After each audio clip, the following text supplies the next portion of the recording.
Mick, how are you? I'm good, my friend. How are you? Good, mate, good. Glad I've got you on. I'm always curious, right, with people that have got different businesses and doing different things, but you're got a business, but you've also got a different job as a manager as well. So it's one stressful industry isn't enough. You've just combined both of them and had family and things into that as well. Like, what does your day-to-day look like? Just as I get up in the morning, like, your head must be absolutely fried. I think probably having my own businesses helps in terms of running the football, because obviously I'm so dedicated to football. It's a massive part of my life. So having that degree of freedom probably helps, so I can dedicate so much time to it. I'm probably a lot more time to spend on it than most part-time managers, because we've got 95 jobs Monday to Friday. So that it gives me that freedom, but it also brings extra stress, obviously, because the reality is you're trying to run businesses and then you're trying to run successful football sides. So it does bring an element of sort of pressure. Then ultimately what probably suffers on that's family life, innit? That's the thing that probably you have to sacrifice at stages. And I'm sure listening along the line, the business stuff has maybe sacrificed a wee bit as well. Probably pretty fortunate though that I've got business partners who help and run that probably as well, so it takes a bit of pressure off as well. But in the main, I've got a really good balance in life. Like, obviously to have that time to dedicate to something you're really passionate about and love is fantastic, and obviously the business gives me a good life and my family a good life. And in Black Rooster, where did the idea come from?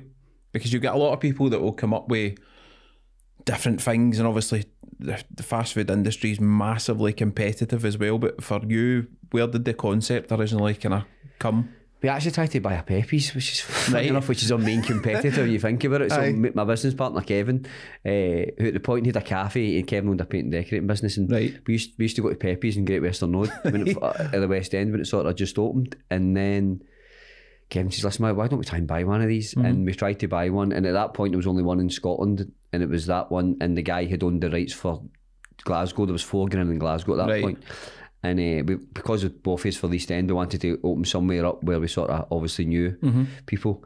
And then we went in and we thought, listen, we can actually do this, and we can probably, in our opinion, do it a bit better and build something that's probably a bit more for the Scottish market. And that's where the concept came. It was never meant to be what it's become, to be honest with you. We said at the outset, if we can get one store that does reasonably well, then we'd be happy. And I can remember when we first opened the first store in Duke Street, I mean, it was just pandemonium. The first couple of days it was doing well, it was steady. We thought, listen, if we can keep this up, we've got a wee business here. And then I think it was day 6, 7, it just was absolutely pandemonium after that. Crazy stuff. And at no point did you, even before it opened, were you even thinking then we might get a couple of shops, or was it just we'll do this one and see what happens? It was just really do that one until it takes off, and hopefully it does reasonably well. And listen, it was a wee shop in Duke Street. I mean, the footfall goes through it is unimaginable for a store and where it's located. But fundamentally, we just starting a bit of the marketplace. A lot of young ones, probably between the age of 20 to 35. That's sort of been our main market. And to be fair to the customer base, they help grow it and then spread the word across the country. And we realised at that point, with people travelling from all the places, people coming from Edinburgh, people coming from Stirling, and that one store was opened. Obviously, the power of social media. Because at the back then we didn't have a social media, we didn't have an Instagram, we didn't have Twitter, we didn't have any of that sort of stuff. I think we had a Facebook page. And it was just word of mouth, it just spread and spread. Then the footfall started to come. We thought, listen, we can expand this. But I mean, see, I don't know who had a business, because the early days were carnage, proper carnage. Like, the amount of people would come in and phone back up, my order's missing a wrap, it's missing a burger, the chips are missing. It was just constant pressure. To a point where me and Kevin had to gear up our sort of careers at that point. And just do that full time? We had to dedicate ourselves to it. It was ended up became full time. Was there things that, obviously when you're planning it, you have an idea of how it's going to pan out and how it's going to run, but when it started, was there things that totally took you by surprise or totally caught you off guard as to how quick it all happened, or kind of challenges that you didn't really see coming at the very beginning? Supply chains, obviously, because ultimately when you've got a store that size, you trying to then build that at the momentum it was building, it was trying to keep up with the demand, because fundamentally we couldn't.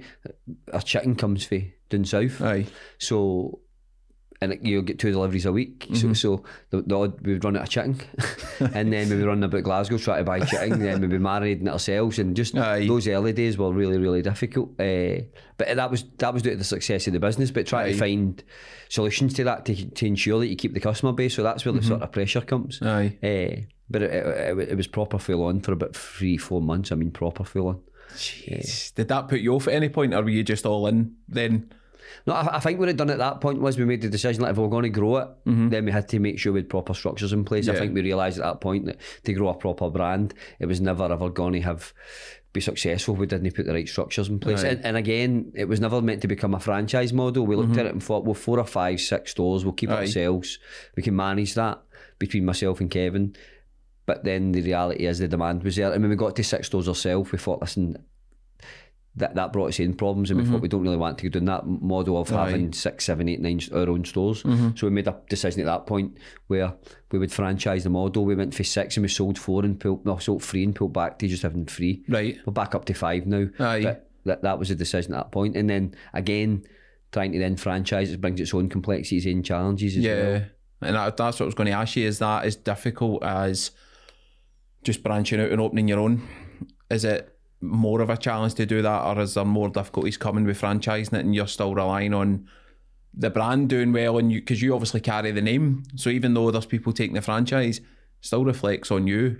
I think ultimately we're just 2 boys from the East End of Glasgow who'd never been in the food industry, apart from Kevin having a small cafe, but we'd never been in the food industry. So then to go within probably a couple of years of opening up 1 store, having 4 or 5, to then sitting around and saying, listen, we can and the franchise sort of idea came from people coming to us, companies in London and stuff came and said, listen, we've looked at this model, it's popped up, we think we can franchise it.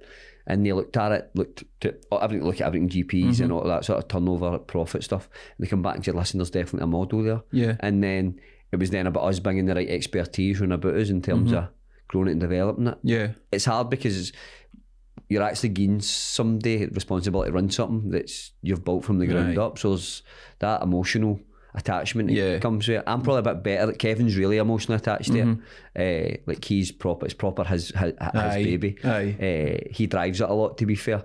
I'm probably not as emotionally attached to it as he is, but it is hard when you're giving other people the opportunity to take on a brand that you've built and take responsibility to carry its name and the standards and that you've set. And do you, obviously Kevin's emotionally tied into it, do you still, if a new one opens and it is a franchise one, do you have the same kind of fears about that one as you did when you were opening the first couple of shops, or do you look at it as it's an investment that it'll do well, it'll kind of follow its own path? I think that it's just getting people to stick to processes. I think the thing, it's like anything in life, like we've got it's like any fast food chain, McDonald's, KFC, they're successful because there's processes in place. But the problem you've got is when people take something on board, you always think you can do it quicker, you can find a shortcut, and your brain's programmed to think like that. Like I can save a bit of money here, we can produce that quicker, I can cut staff back here, and it's trying to get people to stick to the model that's made us successful. And that's where the challenges come fundamentally, because everybody thinks they can do things their own way. And that's where the challenge comes through. Well, McDonald's they're massively process driven businesses, but that's why they're successful. This is true. But on a smaller scale, you're trying to get people to think in that same mindset, but it's more difficult. Because obviously when you're buying a McDonald's, the prestige of getting a franchise is such a difficult process to go through. The responsibility comes with that's massive. But at a smaller level, you're trying to get people to have the same mindset, but it's challenging and it's difficult because a lot of people who buy them have got food industry experience, they've got their own food places, so they're used to running their own establishment and they're used to having control and processes, and then you're saying, no, I mean, it's black and white, this is how you do this is how you do that. And it's then trying to manage that and control it, which is difficult. Just stick to the plan. Did you get to a point, obviously before the franchising, when you've opened Duke Street, what was the kind of tipping point where you both thought, this will do well, we could open more than one shop here? We just couldn't get any more people in the door. It was just mobbed. It was just trying to manage that amount of traffic in a store that's 1,500 square feet. Was just impossible. So we made the decision that we had to try and alleviate the pressure on it a wee bit, and then obviously we opened our second store, which was in Coatbridge. But it didn't really alleviate the pressure. You'd think it did, but the reality is it just created a new beast somewhere else, to be fair. So it didn't really help in terms of the plan, but that was the initial strategy. It was just to try and alleviate some of the pressure on that one store, because it wasn't big enough to deal with the footfall, to be fair. But that must have been crazy for you two as well, coming from not a massive food industry background to be sitting with these two stores mobbed going, fucking, what do we do next? Like, this is just growing arms and legs constantly. Like, you must have got to a point you're like, where does this end? Like, what is the actual end game of this? Aye, because at that point as well, because everyone you open the early stages goes really well, so you think this is just a success story. This is easy. But the reality is it isn't, because at some point down the line you move into a new area and it just doesn't quite take off the way the other ones do. So there's obviously challenges and complexity that come with it. But for a business starting from day one, like, we probably couldn't have had that probably better sort of start in terms of the first few years. It was unbelievable, to be fair. And again, I say it all the time, it's just into the customer base. The customers are just taking to it and fundamentally have driven it. How was COVID for you guys? Because that was obviously massively hampered, like a lot of places, with the whole sitting in and going to get stuff. But how was it from your point of view? Probably when the decision was made that obviously everything was closing, then they said food places were allowed to open. Where we were fortunate was because we were a smaller model, we could be flexible and we could make changes relatively quickly. With the massive brands, trying to then make decisions on what the processes you look like, then try to roll that out and operationally manage that was difficult. So they were probably slower in getting to a point where they could meet the demand. Because we were small and flexible, we were ready to go from day one. So I mean, it was amazing for us. That was probably our busiest period if you look back in our books here, the last sort of 5-6 years of business we've been open, just because we were so flexible. We were ready to go overnight. So the footfall was just, again, was ridiculous. It was a different kind of challenge, obviously, but it was a massive success period for us. Unfortunately, obviously for society it was obviously horrific, but from a business perspective, we managed to do reasonably well out of that, which is good as well, because you would automatically, when it all kicked off, you're probably thinking the worst and going, this is going to be a nightmare for me, because you've built a reputation, you've got all this customer base, and then it's like, well, bang, we're going into lockdown. I think our thought process initially was, we're going to have to shut them. What does the recovery plan look like? So when we come out the other end of this, what does market look like? What does that, to make sure we've still capture the market we have and stuff like that? So that was an original plan. But then when the decision was made that food outlets would be allowed to be open, no sitting, there was only takeaway, and then we thought, well, listen, there's an opportunity here, and we capitalised on it quickly, and we done well on the back of it, fortunately for us. And you've got, I don't know how you see it, if it is a compliment or no, but so many chicken places have now popped up off the back of Black Rooster. But when you see that, do you look at it as if we kind of started a trend here, or is it always just competition when one appears? I think it was a moment in time, mate. I think with at that point, Pepe's was just, it had one store, and that was doing really well as well. I think it's probably still Pepe's best performance store in Scotland, probably. It was doing really, really well. And somebody was always going to piggyback on the back of it. It just so happened it was me and Kevin. I think it was just a moment in time for us. If we'd have done that a year later, then the reality is I don't think the business would be what it is today. Really? Just with that difference in time? I just think in between that period there'd been one or two others popped up. Right. And then they'd eaten at certain sections of the marketplace. I think what happened for us was because we were the next one to open.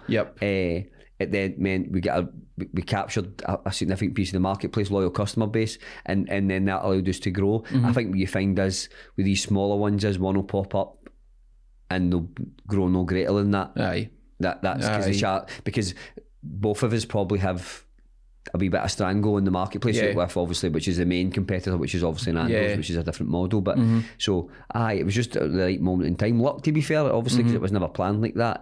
But there's one or two popped up. There's other massive brands which are down south have tried to come into the marketplace, and there's one popped up here and there, and they've just not taken off either. So and for us it's different now because we're then trying to get into the English market. So which is, I mean, peri peri chicken in England's, I mean, the number of brands is astonishing. Huge, it's astonishing. Astonishing number of brands in England who sell peri peri chicken. Jeez. So we're now trying to get into that marketplace, which is challenging in itself. And you're utilising, obviously, at the start, I still can't believe you only had a Facebook account when this so erupted. how much you utilise social media now? Because there is a big presence there now for the company. Aye, well, I don't. So I've only set a Twitter up about 18 months ago. I've never had social media in my life. So the reason I set up Twitter was just for football. That's the only reason I set it up. So I've never really been social media savvy. I've never really understood the strengths and weaknesses yet. So always something I've tried to navigate away from it. I just think mentally it's probably not a great space sometimes to be in. So I've always stayed away from it. But now it's a massive part of the business. We've got our own internal marketing team, internal marketing director, staff underneath it. It's a massive part of your business. It's not so much in terms of, I was actually speaking about this to somebody the other day, it's not so much in terms of growing the footfall in your current stores or anything like that. It's more about just being relevant, being prominent, people being aware you're there all the time. That's the space you need to be in, so when people think about eating out, that you're popping up and stuff like that. I think that's what it's most useful for these days. Obviously if we're opening a new store, then the sort of angle changes and it's about trying to bring in new customers in that area, but in the main it's just about making sure we're relevant and people are aware we're still in the market. Yeah, but you must get a buzz when you've got like your famous faces and that just turn up in one of the shops and they're eating it and they put it on. That must give you and Kev that kind of bit of, this is the position we're in now. For having that idea and having that first shop to folk then tagging you going, oh, I'm sitting in here, food's brilliant, amazing. It's positives, it's weaknesses are everybody just knows you're a chicken guy. You think you've never done anything else in your life. So everybody just knows the guy who sells chicken. So that's a positive part. Obviously the other good bit is as well, it's just like if you pop in from time to time, like, I'm in the East End a lot, so you're probably in Duke Street and Coatbridge or anywhere else, but just going and seeing the same people eating all the time, or if you're out in company and somebody goes, aye, that's guy who owns Black Rooster, and like that, then people start speaking very positively. So that's all the positive part of it. I think for ourselves, both of us, sometimes you need to pinch yourself. I think just to own something like that's grown quite significantly in the country and has got a real name. I think at times it's pleasing to hear that and obviously see it. Definitely. And I always ask people, and a lot of people don't like talking about it, but from the business, from like start to where you're now, have you ever had any kind of real mistakes or real tough moments where you've kind of doubted a decision you've made or something's not went how you thought it would go, and how did you kind of recover from it? I think probably when we were probably growing for three stores, we might go 4, 5 and 6. I think we probably at that point grew a wee bit too quickly, and we probably didn't make the best decisions in terms of we were putting certain stores and stuff like that.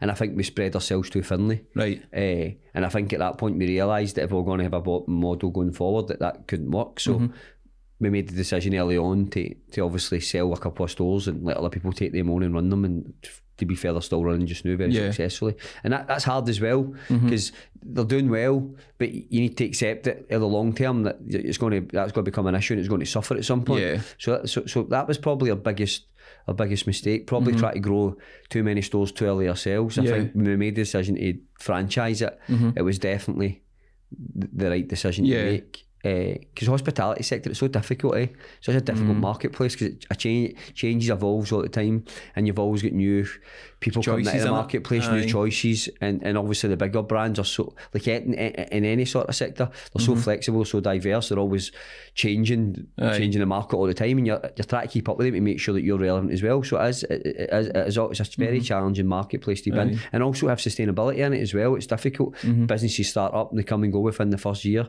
18 months. It's a challenge. And do you see, when you're choosing an area, how quickly is the kind of judgment for you to realise it might not work? Like if you picked an area in Scotland and you put a shop in there, and is there a timescale where you're like, right, I know this isn't long term, this isn't going to be a benefit? It's the most important thing, store location, and that's what you need. And in theory, what happens is people buy an area, so they buy a certain area. It's quite a generous area, to be fair, for a franchise. So and we set that because we want people to have successful businesses. When people come back to us and say, can I put another one in here, could you squeeze one in there, and we're like, listen, trust me, it just won't work. So but for us it would make sense to do it, because obviously you're making additional income, but we've always been quite strict with that. But it's just, so we allow the sort of person to pick their own store, right? But we try and direct them as much, because store location's critical. I mean, it's so critical. And then you're looking at other things like the demographic, the sort of community, age group, universities, colleges, all these sort of things that bring people or sort of demographic into an area. So that's what sort of directs where we try to put them. But the Scottish market's probably, we're no far away from being saturated there. I don't think we would ever, maybe another 2 or 3 in Scotland, and it's done. We've just sold the rights to Ireland. Right. So, I mean, there's probably another couple opening there relatively soon. Nice. So we've sold the rights to Ireland. We're just in the process of selling one to Wales just now. And then we had sold a couple in London, to be fair, but COVID kicked in, and I think the guys own their business and they struggle, but we're just about to sell another one to London just now. Right. So we should, in the next 12 months, we should have hopefully one opened in Wales, a couple in Ireland, and nice, and one down in England. Is that a tough conversation? Seem you've got, if somebody comes to you and goes, I've picked this area and you've agreed the area, and they go, I want to open it there, and you're sitting going, that's not going to work, and that person's kind of like, well, I think it will. Like, that must be a difficult. Aye, because in the main they come for the areas, so they know they know the area, they know the community, so they've got a knowledge that me and Kevin don't have. Kevin's probably a bit more. He's probably a bit more firm on it than me. Like he's probably got a better idea of now with the dynamics of what make it really work. To be fair to him, but no, we're pretty firm with him. But there has instances where people have made decisions and ultimately they've not been good decisions. Again, it's back to that thing about trusting the process, trusting us, and we know it works. There's a reason some of your stores do better than others, and we know the reason why that is. It's not necessarily down to just the food's the same. It's just down to location. It's hard as well though, because you're obviously trying to both kind of give your expertise of, we've done this with 4 or 5 shops, like we know what works and what doesn't, but you've then got somebody who's chasing their own dream going, well, I know it's going to work there, and they just don't see anything else outside it with advice or help, or so there's a problem with so much you can do. Because a lot of people come in, they're businessmen already, or businesswomen, so they're already, you find in the main people in the business are pretty strong minded because in the main they're successful, so they've got an opinion, and the reality is it's difficult to change it. But for us, it's about having a long-term business. We make money in the front end, definitely, but our business model for us is having something sustainable, and the investment's a lot of money. It's a significant amount of money. So I want somebody to invest that properly and they get a return on it. So that's why we're directing them. It's no for any other reason other than we think, listen, that's what's going to make you successful. But again, it is challenging, and then you're trying to give them as best direction as you possibly can. What's the kind of biggest learning you've taken for yourself? I think it's just trying to get a good understanding of the sector and what the sector is as well. Do you know what I mean? Like, I think when you look back in your life, like growing up, I would never anticipated you were going to be in a position where you own a brand that's got 20 odd restaurants in Scotland, and then it's rolling it across the UK. So there's a lot of learning. In that as well. I wasn't academically very good at school. When I left school, I'd done really well in life through my career that I had, but it wasn't because I'm actually dyslexic, so I struggle. I'm good with numbers.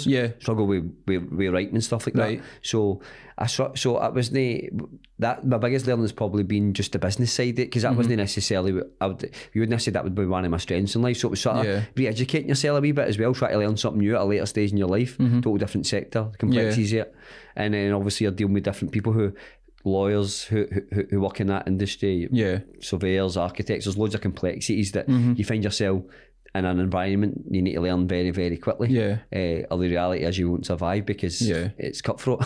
I can imagine. But that must be amazing as well, because as you say, like sitting in East End as a young guy to where you're sitting now is probably good for, because a lot of people now want to be entrepreneurs. They want to go and do their own thing, they want to go and be creative and start their own businesses. But for you, looking back to kind of when you were 16, 17, what would you say to kids in that position that want to go and do something like that, or they've got a concept or an idea that they maybe want to go and put into a business? I think the challenge is, I think like growing up where I grew up in the Calton, which is obviously just beside the Barrows.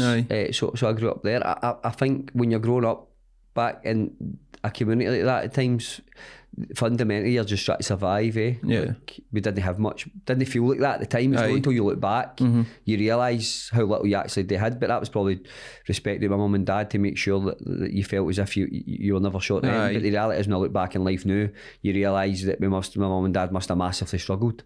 Back then you're just trying to survive. I don't think, and I think back then as well, like everybody's sort of ideology get out of that sort of space and build it as it's an education. You need to have an education, but the reality is, again, when you're at that age, like I can't ever remember my parents put me under much pressure to be successful academically. It was more get to school, try and get suspended as little as you possibly can. Aye, do your best. Aye, and make sure you're there on time when you stay at 3:30 every day. That's fundamentally it. And stay out of trouble. That's basically what the education was for me. So I was never. So we've never been survival, wasn't it? Aye, survival. Aye, so you've never been driven to be successful in that sense. So that, and that's not a criticism of my parents. It's probably similar how they were brought up as well. Aye. So it's just that vicious cycle in it. But I think what I remember when I left school and tried to decide what you're going to do in your career, basically in education. Aye. And so it was a challenge, and then somebody gave me an opportunity to go and work voluntary somewhere. And then for there, what I learned about myself was that where I'm at my best is when I'm actually in an environment with working with people. That's probably my biggest skill, is working with people. That's probably my biggest asset. And I realised when I was in that environment working alongside people, then that's when I sort of flourished. Then I quite quickly get promoted, got a job, then I was promoted. I built a successful career in the public sector. But I was just doing it probably my people skills. It was never doing to me academically.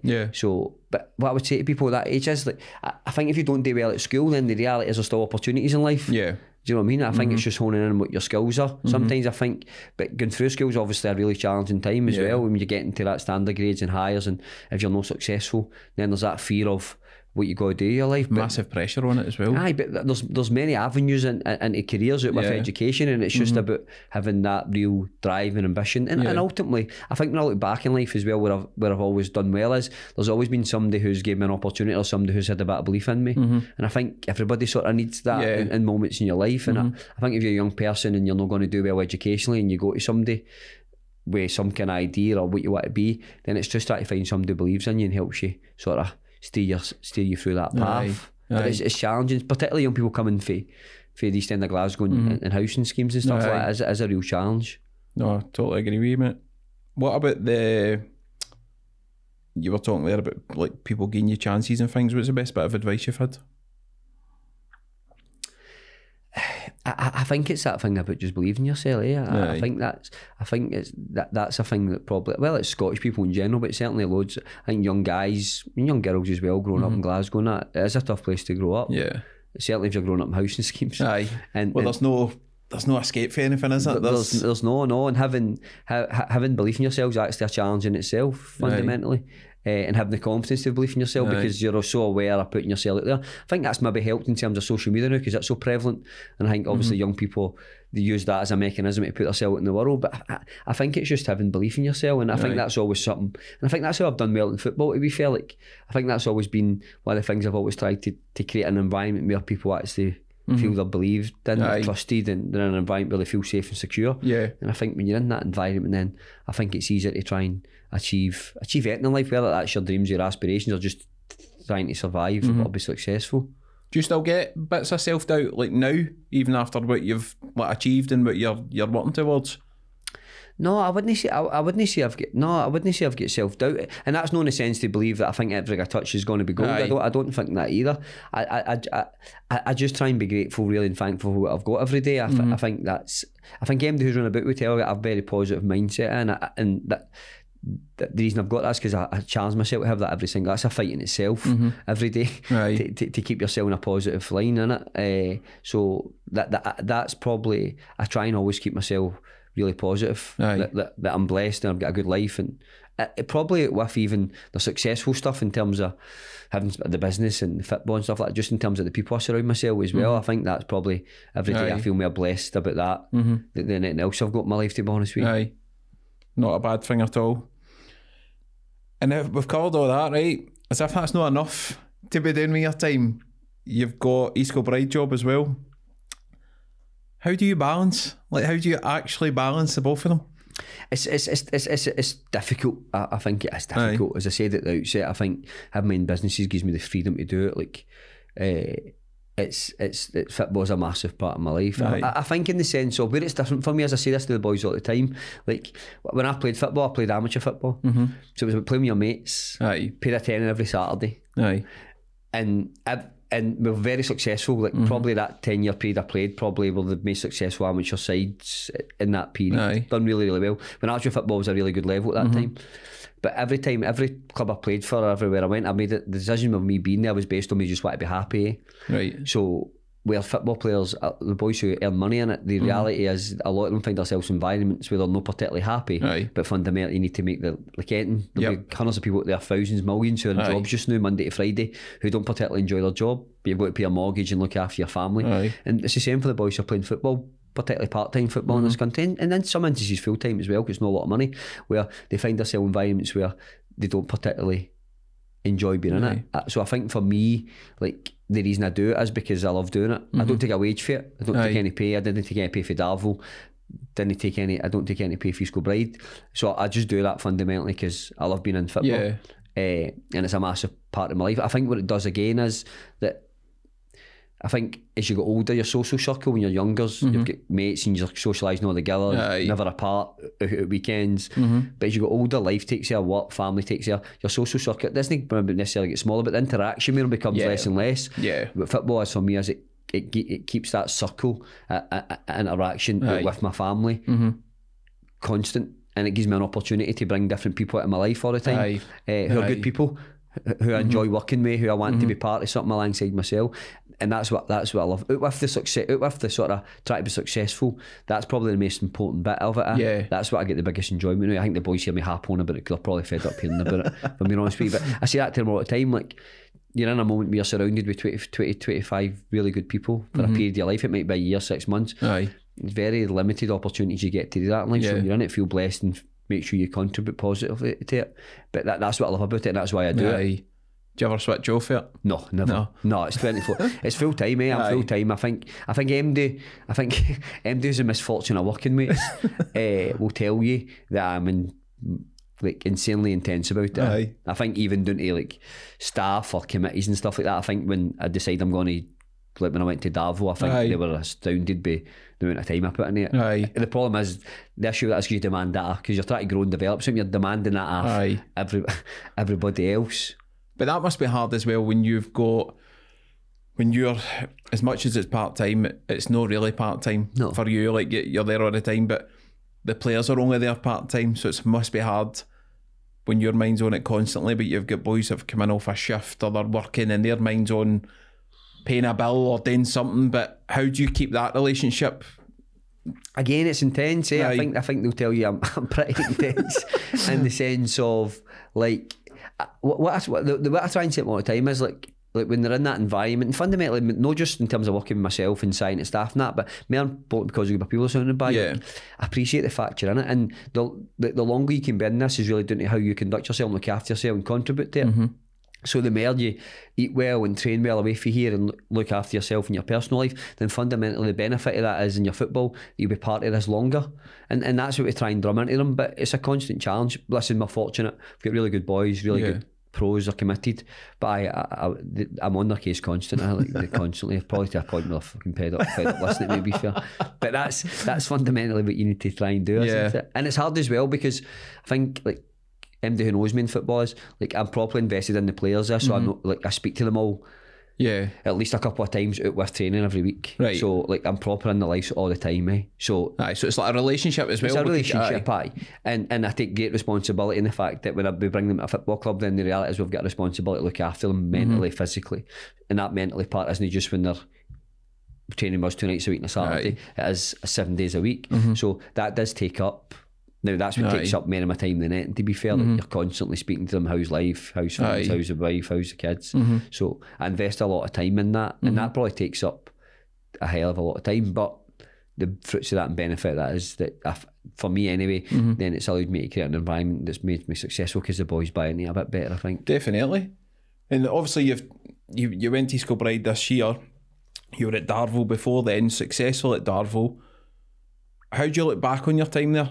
Like when you've got hindsight now, and sometimes when you're in it you don't really realise the job you've done, but when you're out of it now you've obviously moved on. But how do you view the time there? I think the disappointment was we didn't win the playoff and get promoted that year, but I think I look back, listen, I think I remember going to earn when I agreed to take the doubt. It was hard to take it at Covell Park. We'd been managed 4 years, we won the league 4 years in a row, 3 Scottish Cups, played there. It was a massive attachment to the club, but we just got to a point where I felt I had to challenge myself. I remember when they asked me to take the job, and I went down and met them, and it was a Tuesday night, Darvel, there didn't have floodlights out, that was pitch black, and I agreed to take it. And I remember going down on the Wednesday morning and it was in daylight, and I thought to myself, what the fuck have I done here? Like seriously, I was like, just for the setup and just things, the setup and stuff like that, the pitch and things like that, and I was changing rooms and stuff like that. I was like, I've made an ass of this, and I can remember I phoned the chairman John at the time and Jim Miley, who was the Barry director at the time. I said, listen, we need to meet quickly. I know what I said, listen, we need to rebuild the full club. I didn't realise how bad the infrastructure was, and to be fair to them, like, I mean, we built it properly, and they seen the benefit of building it out. They maybe didn't necessarily at the start because a lot of investment up front. So happened, John's obviously a very successful guy, and we built the club up from being nothing. I'd said to them, within 3 years we won the Premier League, we won 2, won the Championship and won the Premier League. I said their plan was just to get in the Premier League and be competitive, like get in there and be competitive. I think probably at that point they didn't really understand how driven I am. So it was like, you're looking ahead in that already. My plan is at that point it's like Auckland Legs and your Ports, they're massive institutions. Like we need to catch them, but how we catch them needs to be, we need to build infrastructure, we need to build a plan, we need to put all this in place to attract players and stuff like that. So we done it. When I look back on it, like, massive success, like loved my time there. Like John Gill, who's the chairman's a really good mate of mine, love the guy to death. I mean, he's mental. Like, the maddest chairman I'll probably have worked in my entire life, but I mean, backed me to absolute halt. Everything I asked for he gave us. Just great guy, great with the players, just real part of it we built. And probably again, like anything in life, when you look back, you're managing a junior side, you're never going to look back and it's never going to be the greatest achievement of your life. It's like winning a European Cup or but when I look back on it, I think I look back, the biggest thing it was for me is always relationships with people, and I've built some amazing relationships with people there, met new players, staff, particularly John. So it was a massive success. I think, and I regret, I think people don't realise, I think people think I left Darvel because I wanted to move on. I actually didn't. I had other opportunities to leave there, like 3 probably, and a couple higher up, and I didn't take them. I fell to our directors one day after a game of football, and I resigned that night. And probably in hindsight, it's worked out well because I went to school and I love it. But at that point, that stereotypical East End bravado, make a decision and that's it. Fucking you're talking to. Sort of thing. Well, that was a small part of it. So you make that decision, go, I'm out of it. And then when I look back in hindsight, if I'd just taken a breather and settled on it and sat around a table and said, listen, right, we need to resolve this. But that's probably the only regret I have. I don't have any other regrets. The high point, I take it, at Aberdeen must be up there as a... Obviously, historical moment in Scottish football. It was an unbelievable, obviously, achievement. What about the speech? Did you see it going as viral as it? I think it's mental because people. The strange thing is, like, that's how I speak a lot. So it was really nothing for me. I think the boys as well. Like they've just a pre-game, usual. It's just a pre. Obviously, the bigger games is cranked up ever so slightly, but the boys who've been the longest, I've heard that numerous occasions. It was nothing new for them, mate. It was just a stereotypical gaffer talking shite. But I didn't. It was strange because BBC came and said, "Listen, we've heard a wee bit about your team talks. Would you mind if we filmed it?" And I was like, no, particularly, no. Because you know what it's like, in the public domain, and you're going to get slaughtered. There's benefit, not that I particularly care, but there's pluses, mate. I was like, listen, I don't really want to put myself up. Like, listen, we've asked loads of managers, nobody ever does it. Can you just do it? And I said, right, okay. But I never expected it to obviously go to how viral it went. It was crazy. I've been asked to speak about 5 or 6 events and stuff like that after it, which I've declined, to be fair. But it was an unbelievable achievement for the town. See when you're building, take care of a club, there's only 30 fans at it. Then you get up to like 3s and 4 hurdles and stuff like that. Then you get to nights like that. And Darvel's population is only 4,000. Then there's about 2,800 fans in the ground. It's an astonishing. I take it. See, from your point of view, were you sitting at a game like that and a win like that, and obviously the place has gone mental, but are you sitting going, well, we can do more? we can do more now? Was that hunger just grows at that point when you've got a result like that? You're ambitious, and it's strange because I had the genuine belief we'd win the game. There's so many people running about me would have probably had that belief. I generally had it's easy to say that in hindsight, but I generally did believe we could win the game. So I think when you look at it, it's just another step in progression, another step in moving forward. It probably is strange because in hindsight it probably hindered us a wee bit because our league form suffered after it. At that point we were flying, we were sitting top of the league comfortable, but after that we struggled a wee bit. Form became, it wasn't poor at that. We're in a title race, but we were struggling a wee bit from week to week. It was one a couple would maybe drop a point near there, so it probably hinders it because it's like that real emotional high, then reality sets back in. I remember everybody say, I get interviewed after the game, they said what's next, and I says Arthurley on Saturday, back to normal, and we get beat 3-2, been 2-0 up. Do you know what I mean? So that's, you go for beating Aberdeen on the Monday night, reality check at the weekend, and you go and got Arthurley and Arthurley's pitch and they beat you 3-2. So that's the thing, and then we struggled after that. But the actual moment of it, it's strange. I still probably don't understand the significance of it. Like it's not something I don't actually look back on it a lot. I don't look back on it at all, to be honest with you. But I don't know when if at any point in my life I'll maybe realise how significant it was. But listen, it's a 60th West of Scotland team beating Aberdeen, one of the biggest clubs in Scotland. It is an astonishing. But do you do that with trophies as well? Do you just park it when it's done and move on to the next one? And I don't mean that disrespectfully. I think it's probably because of the level with it. Do you know what I mean? I think when you maybe in your elite level and you're winning like Champions Leagues and all that sort of stuff, or you're winning Premier Leagues and that in this country, and I think you look back at your career like that. I don't look back at that. I just like successful season. You just move on and then we're trying to progress again. I think that's so I don't necessarily look back on it at all. As I say, I don't really look back in the Aberdeen game or anything like that. Wild. What about, how did the East Kilbride job come about? As I said, I already had a couple of offers when I was at Darvel. My plan was that when I left Darvel I was going to take a break. I just made a decision that I wanted to it'd been a tough year in terms of a lot of just working football, and it was intense, and I thought, listen, take a break and we'll see what comes. And then I started to speak to Paul Keane, who's one of the owners at East Kilbride, him and his brother James on it.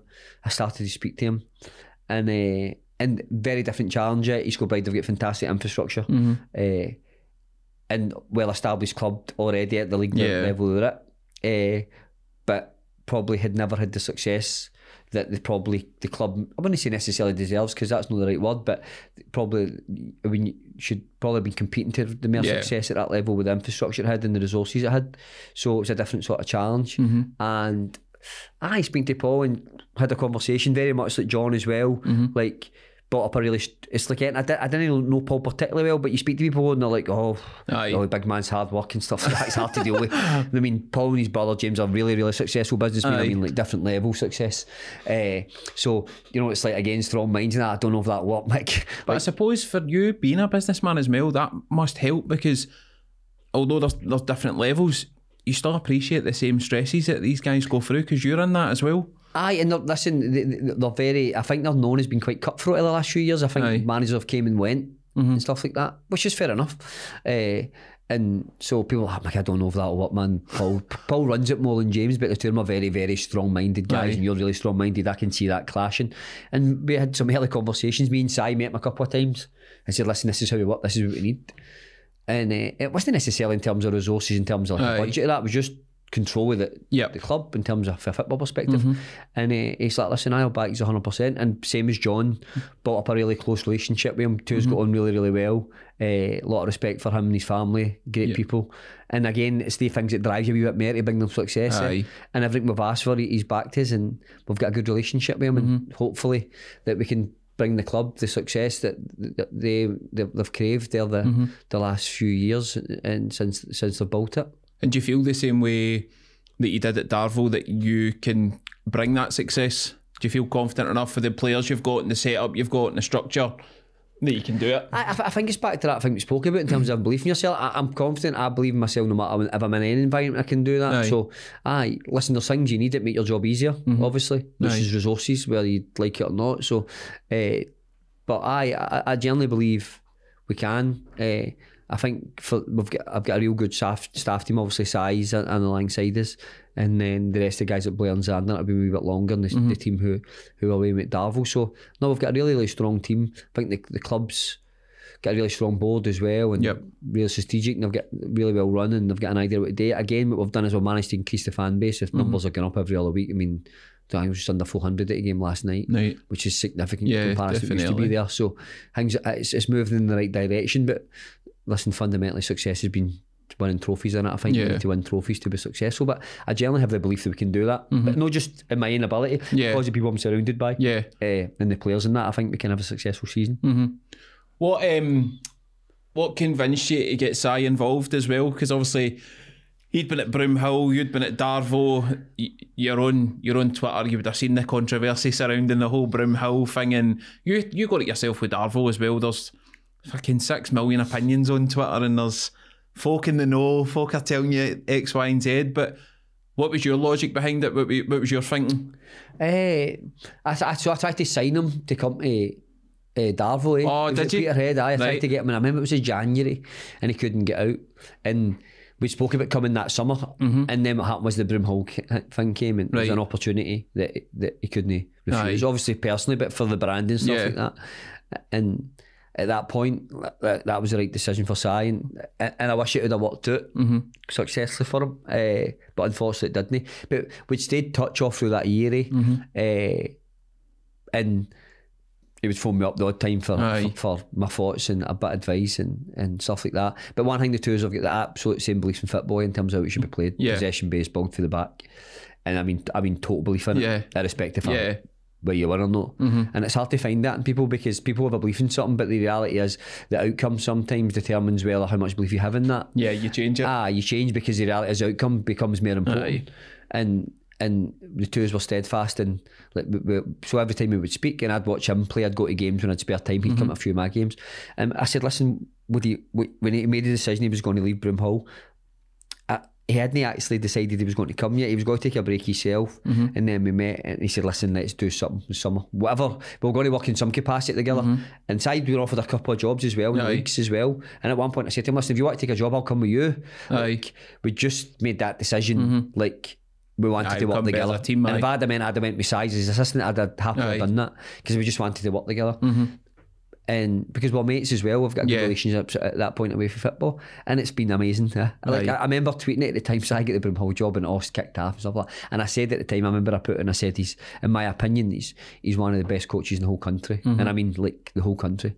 And not the usual nutcases bouncing at your mate and all that. It's imagine Broomhill then. When Broomhill started to struggle a wee bit, that tweet was sent back to him a few times. I remembered it, but I still say that, like, he's exceptional. I mean, exceptional on the training ground. I mean, way above our level. I mean, honestly, really. Honestly, he hates me saying it, because he's got I think people, it's interesting, people don't know me side before. I think we're quite arrogant, quite cocky guys, but that's generally too. We're quite actually pretty humble, to be fair. A lot of belief in ourselves, but he actually doesn't actually like you saying it. But he's an exceptional coach. He's an elite level coach, 100%. In my opinion, anyway. And I know people who coach at that level. I know coaching at that level.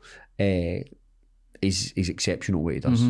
It's hard to find as well a partnership for that works with two people that are as intense as the other, because usually you've got a kind of a yin and yang, or a kind of calmer influence. But like, I've had Si in, he's like, I've never spoke to somebody so obsessed with football. I think that's how it works, because the difference now is he's got somebody to bounce off of. So soon he's want to speak to somebody about it, maybe somebody's at work, or like maybe Kai Bass listening to him on a Wednesday, Tuesday, Thursday night, he's got something, he can just bounce it off me. And the reality is, like, there's never a time he's texted me and I phoned me about football and I've went, fuck, I can't listen to this, and vice versa. But I'm sure earlier years in football, there's many times we've phoned other people in our staff and that, and I've went, he's a break gaffer since Sunday dinner, and you want to be talking about 4-3-3s and all that. I think that's how it works, because both of us are so intense. I think the other thing is as well, none of us, we've got two totally different strengths. Like, what he's able to do on the training pitch is take my ideas in terms of how I see football and put it into practice. Probably because he sees the same thing, that's why he does it so well. Probably, but my role is to manage the group. Make sure the culture's right, make sure everything's together, set the values, all that stuff, and manage the people within that to make sure that all that's aligned. And what he does is make sure everybody's aligned to the football side. It's very different roles, but it works perfectly well. But it is because the two are are so intense. But again, there's no importance on our roles or anything like that. I suppose the whole team. Do you know what I mean? Now everything's inclusive. Everybody, as I say, it's very much opinions. It's not very much dictatorship or anything like that. And I think that's how it works. I think I say this to them all the time. I laugh about it. I think I don't see myself working with anybody else now. That's what I was going to say. Do you think it'll be a long term? I think so. I think if something came and took Si's interest where he wanted to go, like for management, which I don't think he would go back into, then I would go away, mate. I'm sure if wherever I go, as long as he's involved in that level, or in that role, he'll come with me. But I think Si's one of the guys you could wake up tomorrow and go, I've had enough, probably. So. And I say that to him all the time. I say, once you retire, I'm chucking it. Like, I'll chuck it. Just, you know, it's like you just, it's all that sound corny, but now you just meet somebody and you go, it just clicks. I'm going to get slaughtered for this, but this is sort of loving bromance. But now it just clicks in. You go, it's like, how do you fill that void? When it's hard to find in football as well. It's so difficult, and that's why people, when they move on, they take people with them all the time. Like, there's that people move on the same journey with them. Obviously, maybe the Ange Postecoglou is maybe unique in the sense of he just goes in and starts from scratch and it's him that works with there. But everybody else usually works in pairs and partnerships. And he and we've sort of found that unique sort of balance. And I generally don't see myself doing it with anybody else, because I think, you know what it's like is you always look back and think it's just not the same, it just works. I think we would maybe change it if Si maybe got offered a proper coaching job, which is a coaching level that would change his football career. Then ultimately, he would take that, and he would expect him to take that. I can't see him going back into management, but if the twos are still working that level sort of relationship, then I can't necessarily see he's doing it indifferent. To be fair, he had a couple of opportunities in the summer, and even if I wasn't wanting to go away, he was still wasn't wanting to take them. I think the twos made the decision we're going to work together, and I think the twos feel that's the right decision we've made. Could be the next Brian Clough and Peter Taylor here. But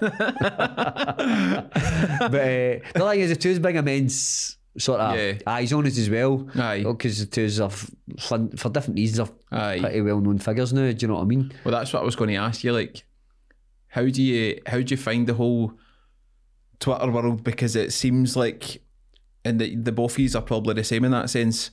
Anything you do, there's 100 experts ready to jump, or if East Kilbride lose or something happens, there's like, fucking, I knew this wouldn't last. Or how do you switch off for that? Because it must just be noise at times. I think the way I look at it is like, I think and this is like, I only probably place real value in people's opinions when they're close to me. Like, and that's not to be disrespectful when you're doing well and people say congratulations that, because you accept that and you and that's great. Like, I do appreciate that, but there's a difference between somebody giving your opinion and then there's real negativity and people just trying to be really difficult. Like, I just block that stuff out. I don't even reply to it and stuff like that. It's just nonsensical, because the reality is where it's coming from isn't necessarily about football, and that person don't necessarily want you to do well anyway. Do you know what I mean? Like, somebody's saying congratulations, are you doing well? The person who's giving you the criticism that goes bad, there's no one time that I look back and see a tweet where I've went, well done Mick, and won in a day. So you understand it's just coming from a negative place. Just try to dig you out constantly. It's coming from a negative place all the time. So why would you place any importance or any credence in anything in life? Well, it's anything, just anything in life. If somebody, anytime you want to interact with somebody and it's a negative, then why would you interact with them at all? So, but if people came to me, I've said to me, listen, mate, I don't want you to get that right. I see that 100%. But that's people who I've got a valued relationship with. But the odd time somebody will just come in and like never tweeted me, never said anything to me in the past or anything like that, and then it's just a negative thing. You're like, I just don't interact with people like that. I just block them out of my life. And I laugh sometimes because some of it is actually quite funny. Some of it is quite funny, but I enjoy it. Si gets again at a different level, obviously, because his profile is really high. We open goal, so he can't win. To be fair, he can't win. I think he sort of gave up on Twitter. To be fair, I see him sporadically now. I don't really see him. I just try and stick to football, and other than that, I don't really write it. But I'll write the odd thing about Black Rooster and that in the main. I just try and stay out it. If there's something political or something like, I might have an opinion on it. Just the East End roots are fighting for people who are undervalued. But other than that, mate, I try and stay out it. But Twitter's a bit different. It's different from any other social media platform. Man. It's mental. It's just like the Wild West. It is. You know, it's even you're kind of skimming doing it and you see somebody's wrote something, you're like, fucking hell. Come back and I think I don't really worry about myself because I'm pretty confident and I'm in a good place in life. What I worry about sometimes is when you just see general people and they post something and it's something that they're posting that's a positive thing in their life, and people have got an opinion on how they look or how they're dressed, and you're just like, fuck's sake, man. See if you've not got anything good to say, just let the person be happy. Scroll past. Just let them be happy. They're happy. Why don't you just be happy they're happy? Do you know what I mean? Why do you need to have an opinion on how they look or their appearance, how they speak, or like just so many people want to have an opinion on others. Do you know what I mean? I just find it absolutely crazy. But that unfortunately, that's the world we live in. And for whatever reason, people need social media in their life, whether it's business, personal, I don't know, but it's an easy thing to become addicted to. Oh God, aye. And it's just such a, could put you in a really negative place as well. I think so, because everybody wants reassurance in life and to say you're doing well, and everybody wants that. The reality is that's part of being successful, but I think the problem is on places like that, the reality is, again, back to that thing, is people just want to have a negative view on everybody, and maybe because they're not in a great place themselves in life, which I get, but well, that tends to be the root cause, doesn't it? It kind of probably says more about the other person that's doing it in the first place. It's just a kind of resentment thing, or they're maybe not happy with what's going on in their world. But as you say, just scroll past. Fucking. It's wild. Some of the stuff I do see on it is like, you're just like, it is wild, eh? Like, and then I mean, it's some wee guy in his bedroom, middle of nowhere. You know what I mean? Just posting random nonsense, just trying to. There was something on Twitter yesterday. There was a lassie lying on a beach. I think she's got quite a lot of followers. A girl to be fit. She's got quite a lot of followers. And she's lying on a beach wearing a bikini, and she put up 3 or 4 photos. She's in, and this wee guy goes and writes, "Look at the belly on that." And she wasn't even out of shape, eh? And you're like, why? That's wild, man. Why even feel the need? Just. And that person's got to think about it for the rest of the time they're away. And then you've got probably 1,000 other lassies who are not as good next her. Like, God's sake, if he thinks that's bad, like, do you know what I mean? It's like wild, mate. But it's just a crazy, crazy place. I've never. It's just not. I ask myself daily why I'm even on it. You know that way. I do ask myself still, like, why do you even bother with this? And I don't get a lot of flack, to be fair. Like, I generally don't. I'm pretty fortunate, but you see some of the stuff on it, it's just madness. Crazy, mate. Sure, but the Lowland League, obviously that courts its own controversy. It's probably been the most talked about league in the last 4 or 5 years in Scottish football, with the B teams and obviously the different criteria that come up and try to get into the second division. What would you change about it if you could? If you were able to go on?